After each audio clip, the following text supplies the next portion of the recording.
حضور میرا دوسرا سوال یہ ہے کہ پاکستان میں موجودہ حکومت نے شادی بیاہ اور دوسری اس طرح کی جو تقریبات میں ہیں اس میں کھانے پر مکمل پابندی عائد کر دی ہے، اور حکماً یہ کہا ہے کہ صرف مشروبات سے ان کی توازن کی جائے۔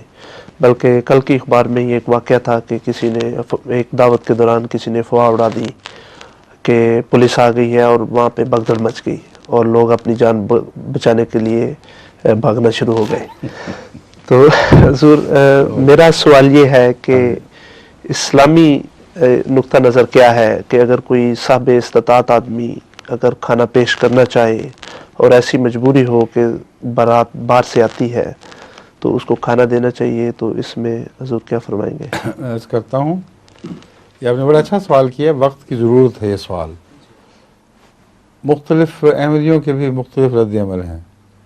بعض کہتے ہیں دیکھو وہی بات ہوئی نا جو حضرت مسلم موعود نے کی تھی کہ یہ رسمیں اڑاؤ اور ختم کرو، اور دیکھو اب موجودہ حکومت مجبور ہو گئی ہے۔ جی یہ بھی خوش فہمی ہے، ہرگز وہ مقاصد ہی نہیں ہیں ان کے پیش نظر جو حضرت مسلم موعود کے پیش نظر تھے۔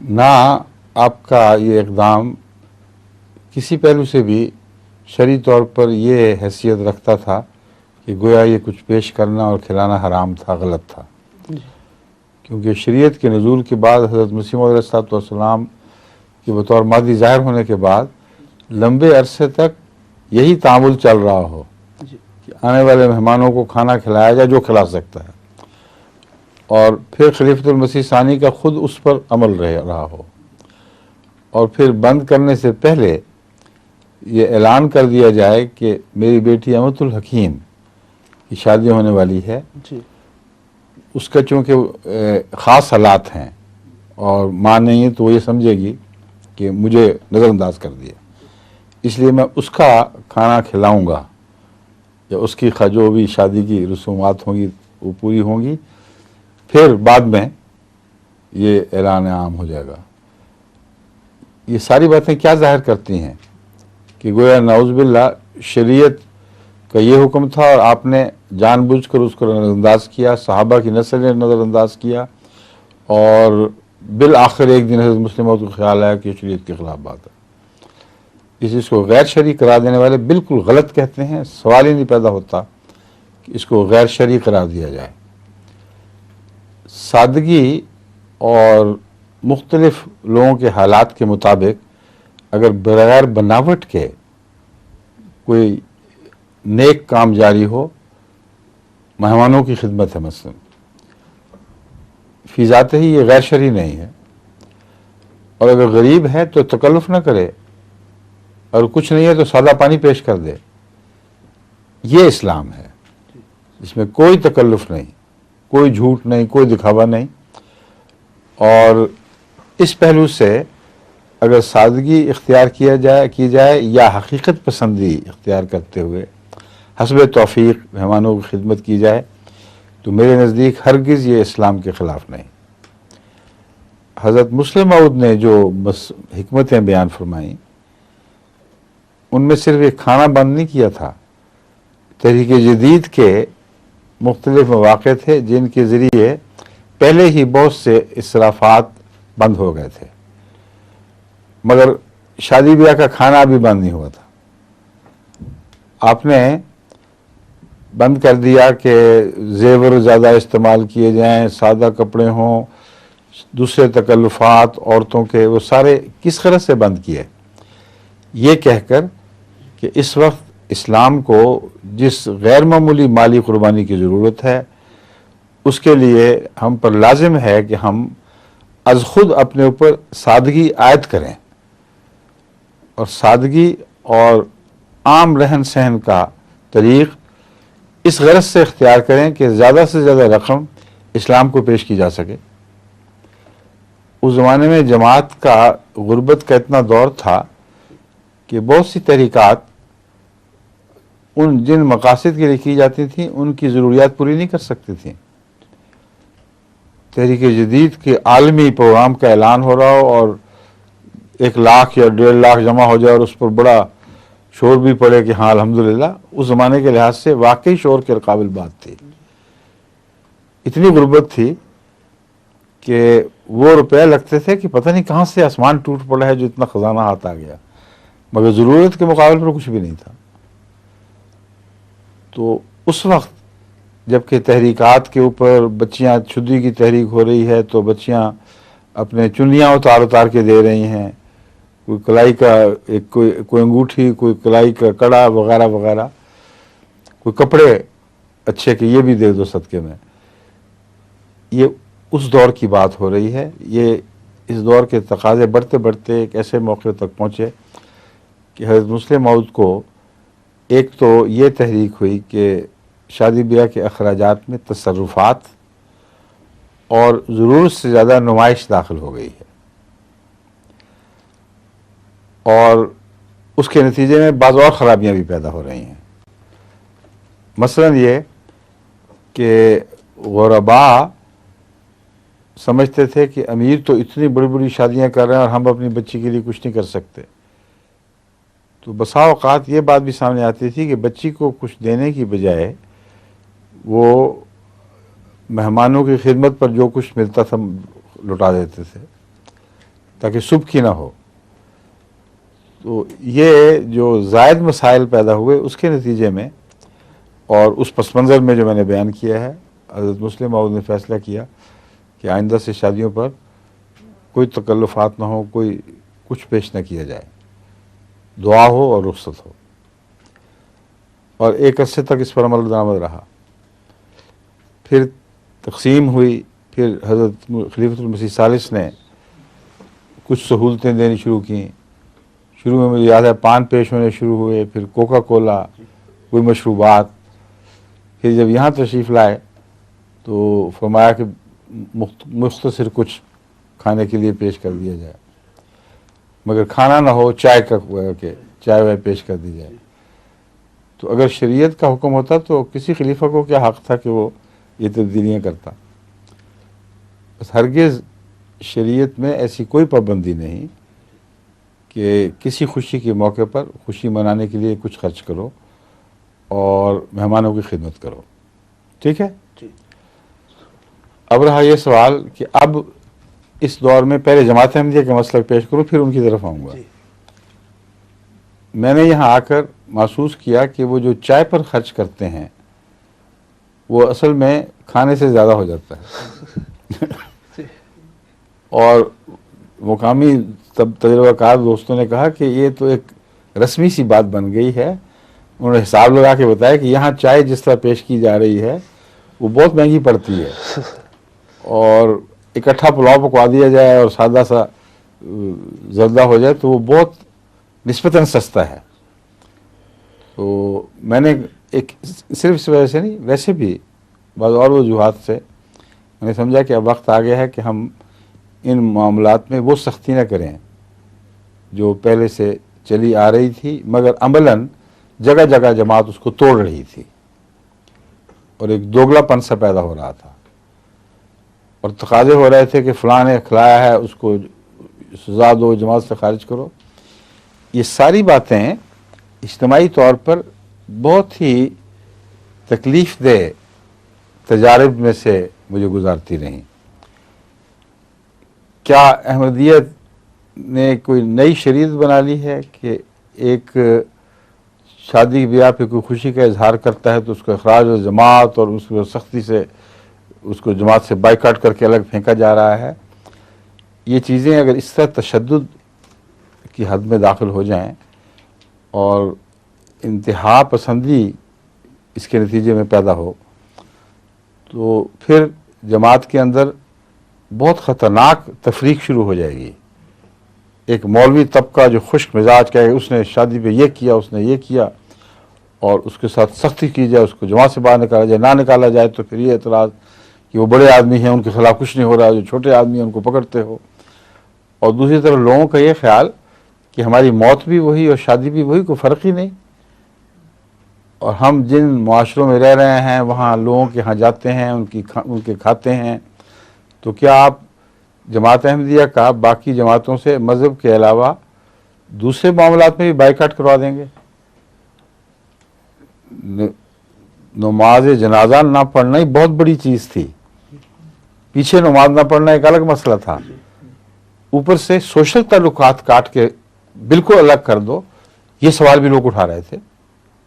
ایک طرف وہ مولوی تھے انتہا پسند تھے، اور ایک طرف وہ تھے جو خلافت کو خلافت سے ٹکراتے ہیں، خلیفۃ المسیح نے یہ فیصلہ، آپ کون ہوتے ہیں یہ کرنے والے؟ تو خلیفۃ المسیح کا فیصلہ اپنے خلاف کیوں ہو گیا؟ پھر اپنی سابقہ روایت کے خلاف، مسیح علیہ السلام کے زمانے کے رائج طریق کے خلاف کیسے ہو گیا؟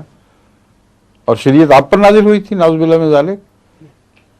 تو یہ سب شیطانی وساوس ہیں، اور ایسے لوگ مفتری ہیں جو یہ کہتے ہیں کہ ایک خلیفہ نہیں، کہ آپ کو حق نہیں، فلاں کو حق ہے، تمہیں زیادہ حق ہے سمجھنے کا کہ نظام جماعت کیا ہے بنسبت خلیفہ کے۔ اس لیے یہ سب محض فتنہ پردازیاں ہیں، اور اپنے آپ کو زیادہ نیک بنانا، اور کہ ہم زیادہ متقی لوگ ہیں۔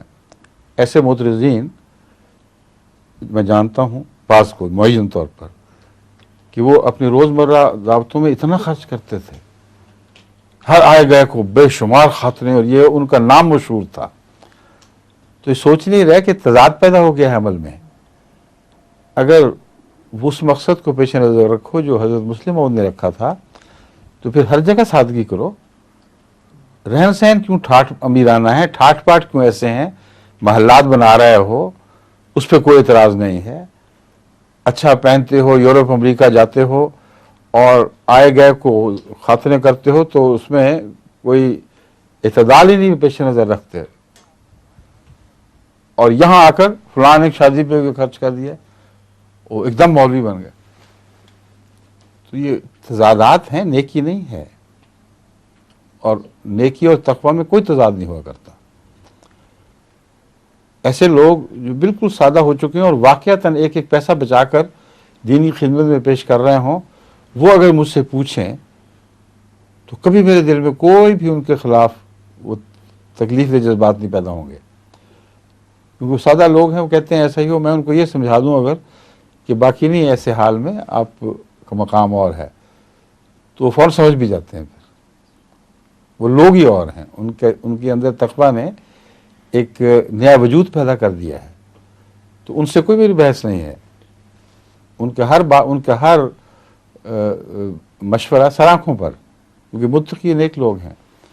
مگر معاشرے میں تضادات پیدا ہو جانا یہ بہت بڑا ظلم ہے، اور وہ مقام پہنچ گیا تھا ہر جگہ جہاں بڑی بڑی شادیوں میں بہانے ڈھونڈ ڈھونڈ کر اخراجات ہو رہے تھے، اور ایک بہانہ ان میں سے یہ تھا کہ حضرت خلیفۃ المسیح ثالث نے یہ اعلان کیا کہ جو باہر سے آئے ہوئے مہمان ہیں ان کی خاطر مدارت کر سکتے ہو، اور جو گھر کے لوگ ہیں وہ بھی پھر ان کے ساتھ شامل ہوں گے۔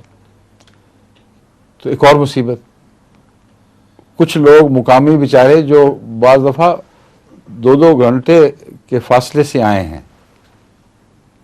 بسوں میں بیٹھے، کسی کوئی ٹانگا پکڑا، آنا جانا ان کا کافی عرصے کا ہے، اور چونکہ مہمانوں کے لیے ان کو لنچ کا ٹائم یا ڈنر کا ٹائم، دوپہر کے کھانے، رات کے کھانے کا وقت زیادہ مناسب معلوم ہوتا تھا، تو یہاں بے کھانے کے لوگ بھوکے ایک طرف بیٹھے ہوئے بیچارے ایک ٹینٹ میں قید ہوئے ہیں، میاں دعا کرو چھٹی کرو، اور دوسری طرف وہ مہمان جو باہر سے آئے ہوئے ہیں ان کے مرغن کھانے پک رہے ہیں اور دیگیں چڑھائی جا رہی ہیں، اور ساتھ ہی ان کے میزبان بن کر اپنے سارے تعلقات والے شامل،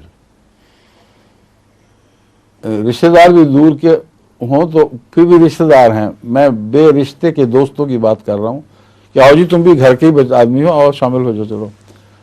تو ایک طرف وہ لوگ ہیں جن کو کھانے کھلائے جا رہے ہیں، اور بڑے بڑے تکلفات اس میں شروع ہو گئے تھے، اور ان کی خشبو کنات سے باہر جا رہی ہے، اور وہاں بیچارے نیک بزرگ بھوکے بیٹھے ہوئے دعا کا انتظار۔ یہ کیا کھیل تھا؟ جب آپ تشدد شروع کر دیں، انتہا پسندی کریں، تو اسلام کی کوئی بھی حقیقت باقی نہیں رہتی۔ تقویٰ کے مطابق بات ہونی چاہیے، اس لیے میں نے کوئی بھی پرواہ نہیں کی۔ میں نے کہا آپ جو مرضی سوچیں، میں وہی فیصلہ کروں گا جو خدا مجھے سمجھاتا ہے، جو جماعت کے مفاد میں ہے۔ تو میں نے کہا اب یہ چھوڑ دیں اس بات کو، اور دوسری بڑی وجہ اس فیصلے کی یہ تھی کہ جماعت کو اللہ تعالیٰ نے اب اتنا دیا ہے کہ یہ شادی کا خرچ بچا کے کوئی چندے نہیں دیتا. ان کو آپ شادی کا خرچ روک دیں تبھی بھی اتنی چندے دیں گے جو پہلے دیتے. شادی کا خرچ کریں تبھی بھی اتنے چندے دیتے ہیں. اور حالات بدل چکے ہیں. اب یہ لوگ جو یہ سوچ رہے ہیں وہ سوچیں تو صحیح کہ انہوں نے اپنی زندگی میں کون سی ایسی تبدیلی پیدا کی ہے کہ انتہائی غربت کے ماحول کو اپنی مرضی سے اختیار کر لیا ہے اور پھر وہ چندے دے رہے ہیں. تو چندے کا تعلق ہی ٹوٹ چکا ہے اس بات سے, اور معاشرے میں تضاد پیدا ہو رہا ہے, تفریق پیدا ہو رہی ہے, منافقتیں پیدا ہو رہی ہیں.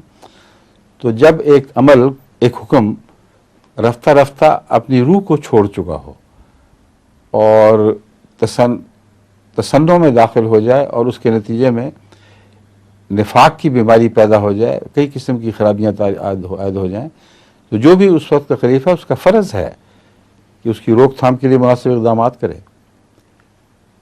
چنانچہ ان سے میں نے یہ نصیحت کی کہ تم کرو, لیکن میں نے ایک خط جو مشاورت میں غالباً یہ خط پڑھ کے سنایا تھا, ناظر صاحب کو کہا تھا اس کو بھجوائیں جماعتوں میں بھی. یاد رکھنا کہ تم نے زیادہ تکلفات شروع کر دیے اور بعض دوسری احتیاطیں نہ برتیں تو پھر ہو سکتا ہے اس فیصلے کو ریورس کیا جائے کہ جب فوائد سے نقصانات بڑھ جائیں تو لازم ہے کہ فوائد کی طرف جانا پڑے گا. پھر تو یہ شیشہ نہ بناؤ بلکہ بعض پابندیاں کرو. ان میں سے ایک میں نے یہ کی تھی کہ حضرت مسلم موعود کی کے پیش نظر ایک حکمت بہت ہی پیاری تھی کہ غرباء میں احساس محرومی نہ رہے. تو ایسے لوگ مثلا جو شادیوں پہ خرچ کرنا چاہتے ہیں, خدا نے توفیق دی ہے, وہ اگر یہ فیصلہ کر لیں کہ 20% سارے خرچ کا ہم غرباء کی شادیوں پر جماعت کو دیں گے یا براہ راست خرچ کریں گے, تو اس کے نتیجے میں اگر ایک امیر 10 لاکھ خرچ کر سکتا ہے تو 2 لاکھ میں بہت سے غریبوں کی شادیاں ہو جائیں گی, ان کے مسائل ہو جائیں گے. تو اس شرط کے ساتھ میں نے پھر اجازت دی تھی, اور وہ نصیحت میں نے کہا سب جگہ پھراؤ اور گھماؤ. اور دوسرے کہ اپنی شادیوں میں کثرت سے غریبوں کو بلاؤ تاکہ ان کے آنے جانے سے جو طبقاتی فرق ہیں وہ مٹیں. اور میں نے قادیان میں یہ محسوس کیا تھا کہ جہاں ایک طرف یہ نقصان تھا کہ بعض غریبوں کو, بعض کو, ہر ایک کو نہیں, احساس محرومی پیدا ہوتا تھا, اس کے برعکس جب یہ رک گیا ہے تو بہت سے غریب اچھا کھانے سے ہی محروم ہو گئے, کیونکہ قادیان میں کثرت کے ساتھ غرباء کو بلایا جاتا تھا. اور شادیوں کے بعد میں نے خود بعضوں سے سنا ہے کہ ہمارے تو وہی عید ہوا کرتی تھی, کسی کی شادی ہو جائے تو ہم کچھ کھائیں, اور بعض لوگوں کو گوشت نہیں ملتا سارے سال. تو اگر آپ کثرت سے غریبوں کو شادی میں بلائیں اور یہ امیروں کی نخرانہ رہے باقی, اور پھر وہ ساتھ مل کے بیٹھیں, سب کے ساتھ جائیں, پھر یہ قابل اعتراض چیز نہیں بلکہ ایک فائدہ اپنے اندر رکھتی ہے. تو جس طرح میں نے اجازت دی تھی ان سب شرطوں کو پیش نظر رکھیں تو ایک نیا انقلابی فائدہ حاصل ہوگا. چنانچہ اللہ تعالیٰ کے فضل سے مجھے بھی توفیق ملی, میرے بہت سے دوستوں عزیزوں کو جن کو میں نے بات سمجھائی سب دنیا میں توفیق ملی, وہ ہمیشہ بیاہ شادی کے لیے ایک بڑی رقم نکالتے ہیں جو اپنے عزیز کی شادی کے علاوہ غریبوں میں تقسیم کے لیے دیتے ہیں. اور جب ایک دفعہ چسکا پڑ گیا تو اب دیتے ہی چلے جا رہے ہیں. حالانکہ کوئی الگ تحریک نہیں میں نے کی ہوئی, لیکن کثرت کے ساتھ مجھے افریقہ, ہندوستان, پاکستان, بنگلہ دیش میں غریبوں کی شادی کے لیے اس وجہ سے پیسہ مل رہا ہے اور کمی محسوس نہیں ہوتی کہ یہ تحریک کی گئی تھی, ان کا ذہن اس طرف جا چکا ہے کہ غریبوں کی شادی بنانا امیروں کا فرض ہے. تو یہ ساری مسرتیں ساتھ ہوں تو کھانا دے دینا اپنی ذات میں گناہ تو نہیں ہے, اس کے بغیر دعوتیں کر دیتے ہیں بڑی بڑی اور اس پر خرچ کرتے ہیں. تو اصل چیز ہے تقویٰ. جو کام کرو اللہ کی رضا کی خاطر کرو، اس سے ڈرتے ہوئے کرو، قرآن کی شروع کو پیش نظر رکھو کہ ایسا خرچ نہ ہو جو امیروں میں گھومتے رہیں، اوپر کے طبقے نیچے طبقوں سے ملیں، اور وہ شادیاں نہ بناؤ جو رسول اللہ صلی اللہ علیہ وسلم نے فرمایا ہے کہ لعنت کا موجب، وہ دعوتیں نہ بناؤ جو رسول اللہ صلی اللہ علیہ وسلم فرماتے ہیں لعنت کا موجب ہوتی ہیں، جہاں غریب کٹ جاتے ہیں۔ تو رسول اللہ صلی اللہ علیہ وسلم نے اس دعوت پر لعنت ڈالی ہے، نہ کہ ہر دعوت پر۔ تو غریبوں کو بلاؤ، بلکہ کثرت سے بلاؤ۔ چنانچہ اب جو میری بچی کی شادی ہوئی، میں نے یہ شرط رکھی تھی، اور شرطیں بھی اللہ کے فضل سے پوری کی ساری، مگر یہ بھی شرط رکھی تھی کہ بھاری اکثریت غربا کی ہو، اور خدا نے فضل کیا، منتظمین نے بہت خیال رکھا اس بات کا۔ تو یہ وہ ہیں اس کے تعلق میں ضروری باتیں جو جماعت کو یاد رکھنی چاہیے۔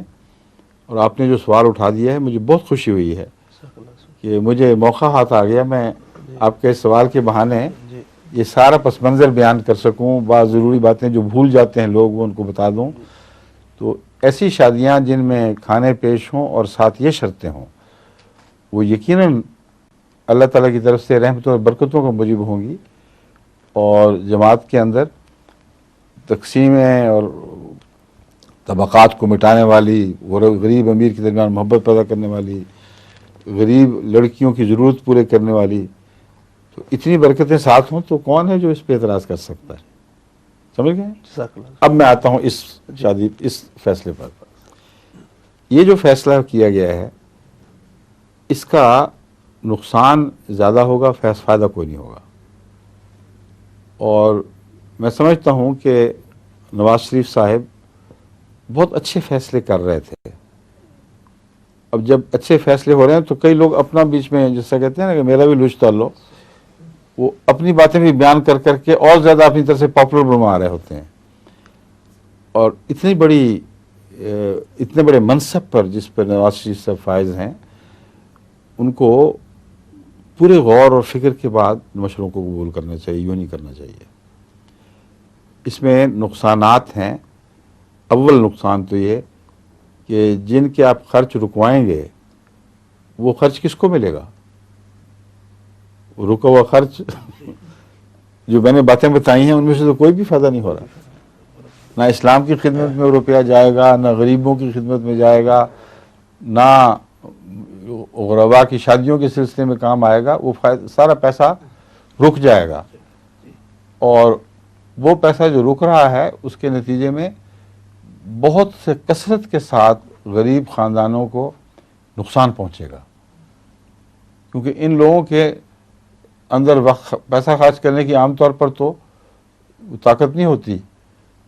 اکثر جو دنیا کمانے والے لوگ ہیں وہ بیاہ شادی ہیں جس پہ دل کھول کر پھر وہ پیسہ نکالتے ہیں، اور ایسے کاروبار ہیں جن کا انحصار شادیوں پر ہے، اور کثرت سے غربا اس کاروبار سے استفادہ کر رہے ہیں۔ اب جب شادیاں اس طرح ہو جائیں جس طرح احمدی شادیاں تحریک جدید کے زمانے میں ہوا کرتی تھیں، تو آپ دیکھیں یہ سارے ان کے کاروبار بند، بعضوں کے کھانا پکانے کے کام ہیں، بعضوں کے اور دوسرے اس قسم کے کار ہیں، کثرت کے ساتھ مرغی خانے بنائے جا رہے ہیں تاکہ مرغیاں پیش کی جائیں اس وقت، اور بہت سے کھانے سے تعلق رکھنے والے کاروبار ہیں جو بکثرت پھیلے ہوئے پڑے ہیں، اور عملاً یہ فضول خرچ شادیاں جن کو فضول خرچ شادیاں کہہ رہے ہیں، یہ بہت سے غریبوں کے سہارے کا موجب بنی ہوئی ہیں۔ فضول خرچ ان معنوں میں نہیں ہے کہ اگر یہ نہ خرچ کرتے تو اچھے کاموں پر خرچ ہو سکتا تھا۔ اچھے کام تو ہیں ہی کوئی نہیں سامنے، وہ پیسہ پھر اپنے ہی کام آنا تھا نا، اپنے ہی بینک میں گھومنا تھا، اس لیے ان کو کرنے دینا چاہیے۔ ہاں بعض شرطیں عائد کر دیں، جیسے کہ میں نے شرطیں عائد کر کی ہیں۔ اگر یہ کہہ دیں کہ ہر آدمی جتنا چاہے خرچ کرے، وہ جب ایک نظام مقرر ہو، ہمارے حساب سے 20% غریب کی شادیوں کے لیے نکال دے، اور بیاہ شادی میں محلے کے دوسرے غربا کو بھی بلائیں اور ان میں کوئی تفریق نہ کریں، صرف اتنا ہی کام کر لیں تو ایسے ایسے عمراء ہیں جن کے پاس کروڑوں روپیہ ہے زائد، وہ خرچ کرنا چاہتے ہیں اور اس شرط سے فائدہ اٹھانے کے لیے وہ شوق سے کریں گے، پھر وہ پیسہ حکومت کو دیں گے اور حکومت ایسا ادارہ قائم کر سکتی ہے کہ غریب بچوں کی شادیوں پر کوئی مناسب رقم مقرر کر دے، اور جتنی شادیاں ہوتی ہیں خرچ والی اتنی بڑی تعداد ہے اس کی کہ اس کے نتیجے میں لاکھوں بچیاں فائدہ اٹھا سکتی ہیں بلا شبہ۔ اور پھر یہ کہ یہ کاروبار چل بھی نہیں سکتے زیادہ دیر، اس قسم کی پابندیاں مصیبت زیادہ ڈال دیں گی۔ اس لیے ایسی اچھی حکومت کو جس نے آتے ہی بڑے نیک ارادوں کا اظہار کیا ہو، ان کو پہلے بڑے کاموں پر ہاتھ ڈالنا چاہیے، اور ہر فیصلے سے پہلے اس کے جو طبی بد نتائج نکل سکتے ہیں ان پر بھی غور کرنا چاہیے۔ اگر یہ نہیں کریں گے تو اس کے نتیجے میں خواہ کیسے ہی اچھا فیصلہ دکھائی دے، اس کے نقصانات ممکن ہیں کہ فوائد سے بڑھ جائیں۔ مثلا اب کٹوتی ہو رہی ہے، ہزارہا کی تعداد میں کلرک فارغ کیے جائیں، افسر فارغ کیے جائیں، فوجی فارغ کیے جائیں، پولیس والے اہلکار خارج کیے جائیں۔ یہ سوچنا چاہیے تھا کہ ان کے لیے کیا متبادل انتظام ہم نے کیا ہے، یہ فارغ ہو کر کیا کریں گے، کہاں جائیں گے، اور جس قسم کی ان کی تربیت ہے اس کو کہیں غلط رستوں پر تو نہیں استعمال کریں گے یہ۔ اگر یہ باتیں نہ سوچی جائیں تو محض فراغت کر کے قومی خزانے سے بوجھ کم کرنا ایک قوم پر ظلم کرنے کے مترادف ہوگا۔ جب بھی آپ فیصلہ کرتے ہیں ایسی تبدیلیوں کا جس سے لوگوں کی معیشت متاثر ہوتی ہو اور کافی اونچ نیچ پیدا ہو، اس کے نتیجے میں رد و بدل ہو اور لاکھوں کی تعداد میں لوگ متاثر ہو رہے ہوں، تو ان کو اگر ان کے حال پر چھوڑ دیا گیا تو اس کا شدید نقصان پہنچے گا۔ پہلے ہی جرائم بڑھ رہے ہیں، پھر اور بڑھ جائیں گے، اور قوم جو حکومت ہے اس کا یہ فرض ہے کہ وہ ہر طبقے کی ضرورت کا خیال رکھے، صرف ایک طبقے کی ضرورت کے خیال کے لیے نہیں ہوتی۔ وہ پیسہ بچائیں حکومت کے اخراجات بڑھانے کے لیے، درست ہے، اس میں اگر کٹوتی کرنی ہے تو سوچ سمجھ کے کریں اور ان کے لیے کوئی متبادل انتظام کریں۔ غرضی کے بہت سے ایسے کام ہیں جن میں افراتفری کے فیصلے ممکن نہیں ہوا کرتے۔ کچھ دیر لوگ کروا لیں گے اور واہ واہ کریں گے، اور بعد میں جب مسائل پیدا ہوں گے تو وہ پیچھے ہٹ جائیں گے، اور وہ لوگ جو حکومت سے باہر ہیں وہ شوق سے دیکھ رہے ہوتے ہیں کہ کرنے دو ان کو، تو پتہ چلے گا۔ جب وہ حکومت میں خود ہوتے تھے تو ان کو ان خطرات کا خواب و خیال بھی نہیں تھا جو ان کے اقدامات سے پیدا ہونے تھے، کیونکہ جو زاویہ نگاہ بدل جاتا ہے۔ حکومت میں بیٹھ کے انسان محفوظ سمجھتا ہے، چاروں طرف جی حضور کرنے والے بے شمار فوجیں کھڑی، پولیس محکمے ہر قسم کے بیوروکریسی یس سر کرتی ارد گرد دکھائی دے رہی ہو، تو سوچ بھی نہیں سکتے کہ ہمارے فیصلوں کا کہ ہم اپنے فیصلوں کے نقصانات کی زد میں آ سکتے ہیں۔ لیکن جب یہ اکٹھے ہونے شروع ہو جائیں تو پھر افراتفری پڑ جاتی ہے، پھر سنبھالے نہیں جاتے، پھر جب الٹا سفر شروع کریں تو اور نقصانات۔ وزیر صاحب نے وہ فیصلہ کیا تھا جمعے والا اور نماز زبردستی پڑھانے والا، کہاں گیا وہ سارا وقت جو نماز کے لیے زائد دیا گیا تھا؟ 1 گھنٹے کو 1.5 گھنٹہ یا 2 گھنٹے لنچ بنایا گیا تھا، وہ عیش و عشرت میں کرنے لگا، نماز مسجدیں پھر بھی خالی کی خالی رہیں۔ تو فیصلہ قوم کے مزاج کو درست کر کے ہونا چاہیے، مزاج درست کیے بغیر صالح مزاج والا فیصلہ غلط مزاج کی قوم پر ٹھونسا نہیں جا سکتا۔ اس لیے توجہ اس طرف کریں۔ لوگ امیر ہیں، کیلس ہیں غریب کی ضرورت سے، ایک تو چند میں نے طریقے بتائے نا کہ اس ذریعے سے کوشش کریں اگر کر سکتے ہوں، جس حد تک بھی فائدہ ہوا فائدہ ہوگا، لیکن مزاج بدلنے کے لیے قوم کے اندر بنیادی تحریکات کی ضرورت ہے۔ جو قوم کے سربراہ ہیں وہ اپنی آئیوری ٹاور، اپنے وہ سنگ مرمر کے گھروں سے نیچے اترے. آئیوری ٹاور ہاتھی کے دانت کا ٹاور، تو وہ چونکہ آج کل نہیں بن سکتے، میں نے سنگ مرمر کہہ دیا. سنگ مرمر کے محلات سے نیچے اترے ہیں اور عوام میں پھریں، ساری بیوروکریسی کا انداز رہن سہن سادہ کر دیں. اگر مثلا نواز شریف صاحب یہ کہیں کہ یا کوئی بھی سربراہ ہو یا بڑا افسر کا کمشنر ہو، کوئی بھی ہو، کہ کھانے پینے کے تو بے شک کرو، مگر ضرورت سے زیادہ تکلف اور بھانڈوں پر اور ناچ گانوں پر اگر تم نے خرچ کیا تو پھر میں نہیں آؤں گا. اگر مجھے بلانا ہے تو اس کی یہ شرطیں ہیں. اور اس طرح جائیں وہاں جہاں سادگی ہو تو ضرور وہ سادگی ہوگی، کیونکہ یہ قوم جو ہے یہ افسر شاہی کی عبادت کرنے لگ گئی ہے. اور اگر عبادت کرنی ہے تو نیک کاموں پر لگواؤ ان کی پھر عبادت. غلط رستوں پر کیوں ان سے عبادت کرواتے ہو؟ اس صورت میں اگر یہ تفصیل سے اس قسم کے احکامات بھی جاری کریں اور خود عمل بھی کریں، اور ہر جگہ جہاں امیر طبقہ حکومت سے متعلق ہے وہ اپنا رہن سہن سادہ کر لے، تو ساری قوم جو ہے وہ سادگی کی طرف مائل ہوگی. اور یہ جو رہن سہن کی سادگی ہے یہ ایک پہلو سے نقصان بھی دے گی، ایک پہلو سے فائدہ بھی دے گی.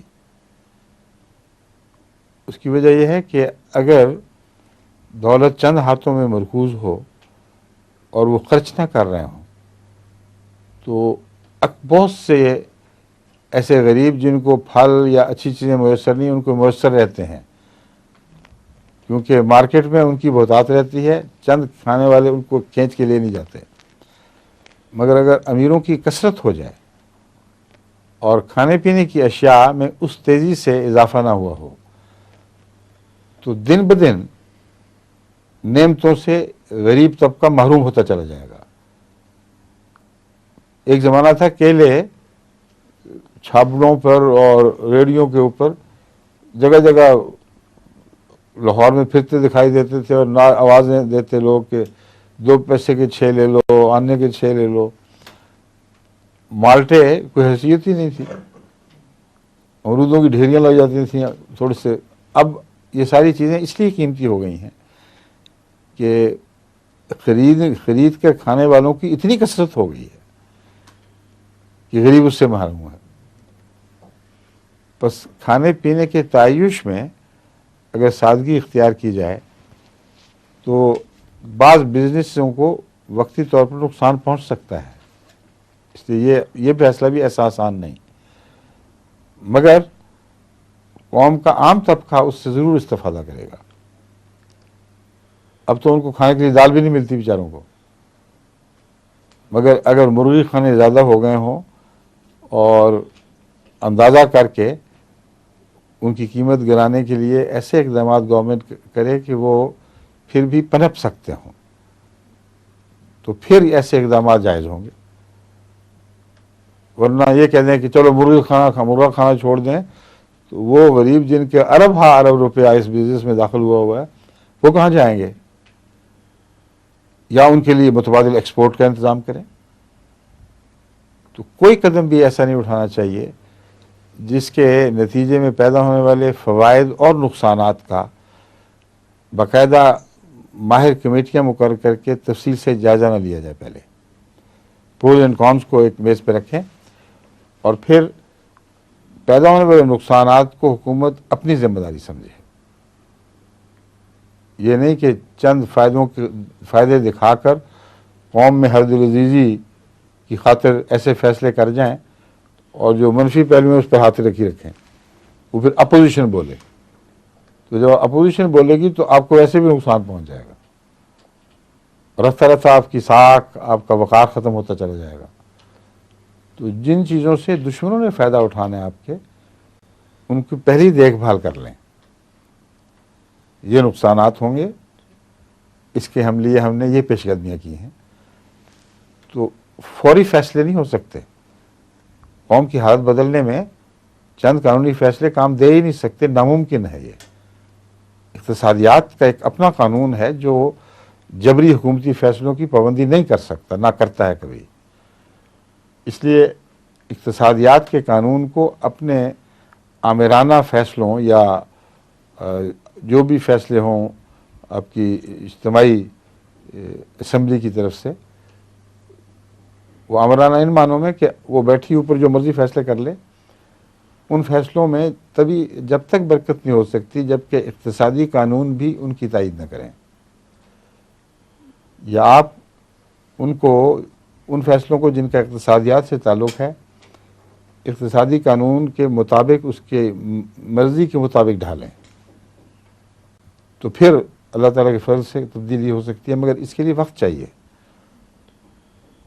تو فوری افراتفری میں حد عزیز ہونا یہ ممکن نہیں ہے، اور جو بھی حکومت یہ کوشش کرے گی بالآخر اس کا زوال اسی سے پیدا ہوگا.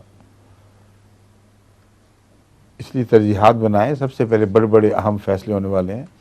یہ مولوی کا ایک جھگڑا سے آپ نے پال رکھا ہے، مصیبت گلے ڈال رکھی ہے. اس نے ساری قومی مزاج کو بگاڑ دیا ہے. اتنی بددیانتی، اتنی بے حیائی، اتنا ظلم. مولوی کی گردن پہ کیوں نہیں ہاتھ ڈالتے؟ تمہارا کام تھا اس کو روکنا. حکومت قوانین بناتی ہے، دین پر امر کروانے کے لیے روح پیدا کرنا تمہارا کام تھا. تم فتوے دینے کے لیے رہ گئے. صرف نکلو گلیوں میں، رشوت دور کرو، ظلم دور کرو، چوری چکاری دور کرو، ڈاکے دور کرو. یہ کریں، ان کے گھروں میں جائیں تو وہاں سے کلاشنکوفیں نکلیں گی، اور پتہ لگے گا کہ بہت سارے ڈاکو وہی تھے. یہ بات میں فرضی نہیں کہہ رہا، میرے علم میں ہے کئی احمدی جن کے ہاں ڈاکے پڑے اور خدا نے فضل کیا وہ پکڑے گئے ڈاکو. پتہ چلا کہ وہ سپاہی صحابہ کے ہیں، اور کوئی جماعت اسلامی کے ہیں، کوئی فلاں جماعت کے ہیں.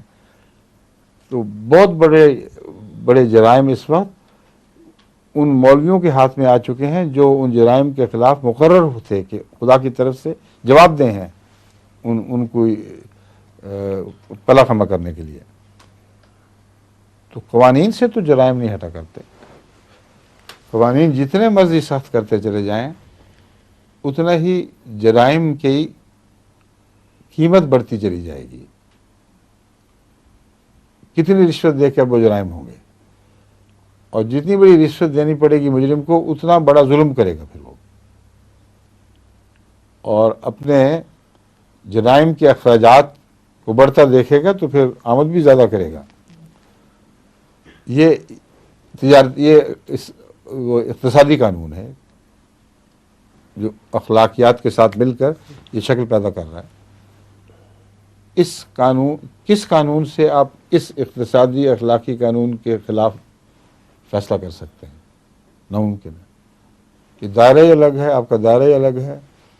یہ انسانی نفسیات، اس کی برائیوں کی جڑیں پکڑنے کا رجحان، اور اللہ تعالیٰ کی ہستی پر ایمان، باس بعد الموت، مرنے کے بعد جواب دہی، اور ویسے پر حکمت پر اثر اخلاقی تعلیم، یہ سارے دائرے وہ ہیں جن کے لیے مولوی کو وقف ہونا چاہیے تھا.